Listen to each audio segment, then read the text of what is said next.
할렐루야. 오늘은 6월 15일 신명기 20장, 시편 107편, 이사야 47장, 요한계시록 17장 말씀입니다. 신명기 20장은 전쟁 수칙이에요. 모세는 가나안과의 전쟁을 어떻게 치러야 되는지 알려줍니다. 첫째, 두려워하지 말아야 됩니다. 그들이 아무리 수가 많고 강해도 하나님께서 함께 하시면 반드시 승리하기 때문이죠. 둘째, 먼저 화평을 청해야 됩니다. 하나님은 전쟁의 신이 아니라 평화의 신이죠. 셋째, 화평을 거부하면 꼭 진멸해야 됩니다. 그들의 신을 받아들여서 하나님께 범죄할 수 있기 때문이죠. 넷째, 과목은 건드리지 말아야 됩니다. 먹을 것이 되어야 하기 때문이죠.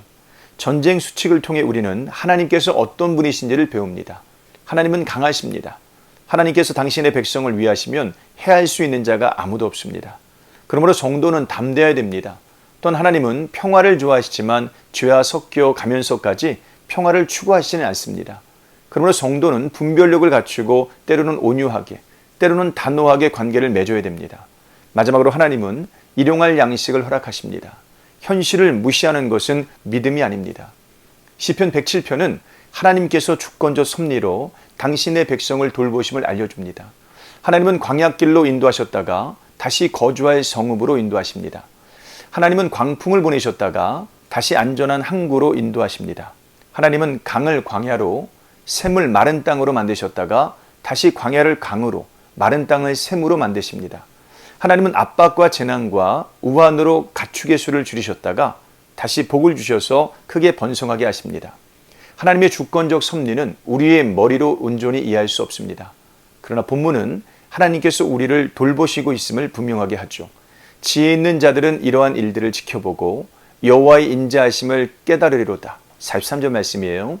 이해가 되지 않는 현실도, 받아들이고 싶지 않은 현실도 하나님께서 주셨습니다. 그리고 그것은 하나님께서 우리를 돌보신다는 증거입니다. 믿음을 갖고 하나님을 의지하시기를 바랍니다. 이사야 47장은 바벨론의 멸망을 예언하고 있어요. 바벨론은 하나님께서 유다를 징계하시기 위한 도구에 불과했습니다. 그러나 바벨론은 자기의 위치를 망각하고 교만하게 굴었습니다. 지나친 폭력과 사치로 멸망당하기에 충분한 이유를 스스로 만들었습니다. 그 어떤 신도 바벨론을 멸망해서 구원할 수 없습니다. 하나님께서 그렇게 하시기로 작정하셨기 때문이죠.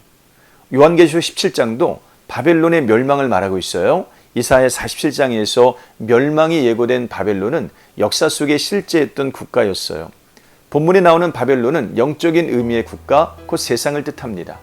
본문은 역사 속 이 바벨론의 멸망을 비유하여 세상의 멸망을 설명하고 있습니다. 본문에 바벨론이 망하는 이유도 같습니다. 사치스럽고 잔인하기 때문이죠. 바벨론의 멸망을 다루는 본문들을 보면 우리는 두 가지 생각을 하게 됩니다. 첫째는 이 세상의 모든 것이 하나님의 도구라는 것이죠. 세상의 영광과 명예와 권력은 하나님께서 일시적으로 주신 것에 불과합니다. 그것은 사라질 것이고 무너질 것입니다. 둘째는 세상을 실제로 다스리는 분이 누구인지를 생각해야 됩니다. 강대국의 대통령이나 다국적 기업의 회장이나 금융계의 큰 손이 세상을 다스리는 것이 아닙니다. 오직 만주의 주시오 만왕의 왕이신 어린 양이 세상의 주권자이십니다.